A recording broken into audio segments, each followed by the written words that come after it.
Vascular dementia and your ERISA disability insurance claim. Vascular dementia is caused by impaired blood flow to the brain.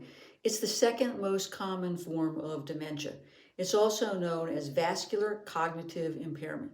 While the leading cause of disability is Alzheimer's, it's not uncommon for Alzheimer's and vascular dementia to present together. This is known as mixed dementia. If you've been diagnosed with vascular dementia or mixed dementia, you might be entitled to your ERISA disability benefits if you have enrolled in your employer's disability insurance plan or have signed up for a policy. So what should you know before you stop work and apply for your benefits? You need to first consider what are the symptoms of vascular dementia. Now, there are both cognitive and neurological symptoms that can make it difficult, if not impossible, to perform your own occupation. It might be memory impairment, problems with executive functioning, difficulty speaking, known as aphasia, difficulty with motor movements, known as apraxia, difficulty with balance, difficulty with tremors and shaking, and urinary problems. Any combination of these problems can result in a claim for disability.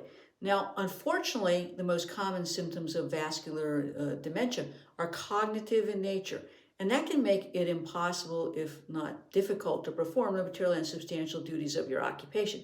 Which leads us to the question is, what is your occupation? You need to understand that definition before we start the analysis. Once we know that, we want to look at your medical records because we want to see in your medical records before you stop work and apply for benefits the applicable symptoms that would prevent you from performing the material and substantial duties of your occupation or any other occupation. Now, the carrier is going to get your records. They're going to look for a history of your disabling symptoms, the examination findings, your physician's observation of your memory, your speech, your motor movements, and the test results of these studies. So what do your medical records say? I want you to understand that vascular dementia often develops differently from Alzheimer's. So you might be stable for a period of time. You might get worse. And then you might alternate between periods of stability, and then there might be a drop in your functioning. On the other hand, Alzheimer's typically progresses in a downward fashion. This pattern of stability and decline can be problematic in a disability insurance claim. Why? Well, the plan or the policy will seize on these periods of stability as evidence that your vascular dementia is not disabling or is no longer disabling. They'll use this snapshot in time as an excuse. And your medical records really do need to document not only your symptoms during these episodes, but any problems that you have between episodes. And what is your functioning? Are you really stable or are you having problems? So you want to make sure that your medical records are documenting this before you stop work. Now, the disability carrier plan is going to be looking for objective testing in your medical records. They're going to expect that you will have had a full medical workup in order to rule out other causes for your symptoms.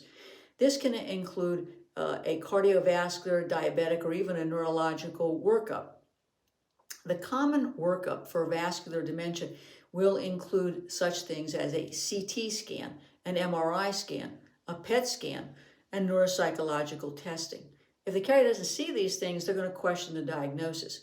They're certainly going to want to see neuropsychological testing to confirm memory and cognitive issues, particularly those issues related to executive functioning.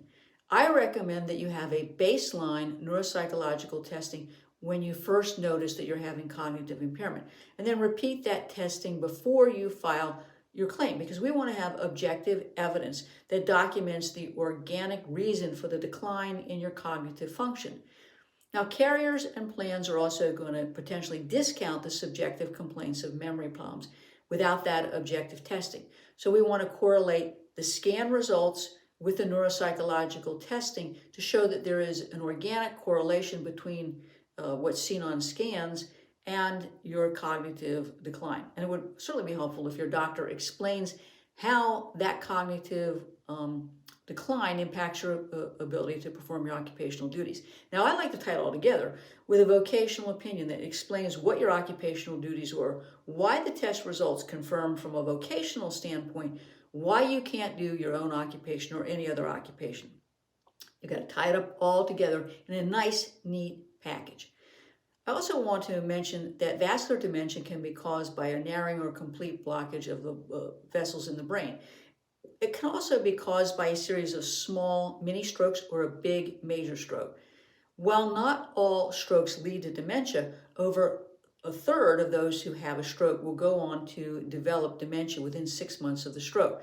So we want to develop in your medical records, if it's applicable, the nature of the strokes that you've had, the number of strokes that you've had, and the difficulty that you have had functioning between your initial stroke and then, of course, your decline cognitively. If you have any questions about your rights to your disability benefits, contact me today at 727-894-3188 for a complimentary consultation. I can help you get the disability benefits you deserve, regardless of where you live in the United States and regardless of who your disability carrier plan might be. 727-894-3188.